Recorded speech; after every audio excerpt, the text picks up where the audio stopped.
నారాయణపేట జిల్లా మరికల్ మండలం కన్వనూరు గ్రామంలో రైతులు సాగు చేసిన ఆయిల్ ఫామ్ తోటలను జిల్లా కలెక్టర్ సిక్తా పట్నాయక్ పరిశీలించారు.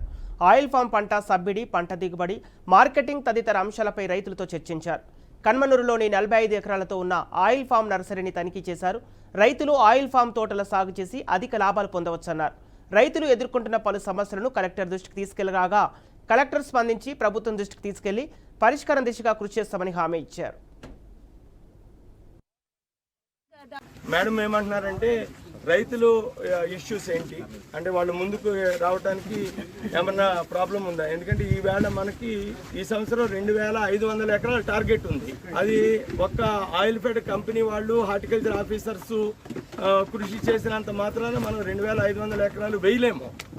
దానికి రైతులందరూ కూడా ముందుకు రావాలి. ఆల్రెడీ వేసిన దాంట్లో ఏమైనా సమస్యలు ఉన్నాయా, మీకు టైం మీద వచ్చి ఫీల్డ్ ఆఫీసర్ వచ్చి అన్నీ చెప్తున్నారా, లేకపోతే డ్రిప్ వాళ్ళు వచ్చి సర్వీస్ చేస్తున్నారా, లేకపోతే హార్టికల్చర్ ఆఫీసర్ గైడెన్స్ ఇస్తున్నారా, మెయింటెనెన్స్ అమౌంట్ పడుతుందా, ఈ 4-5 విషయాలే ఉంటాయి.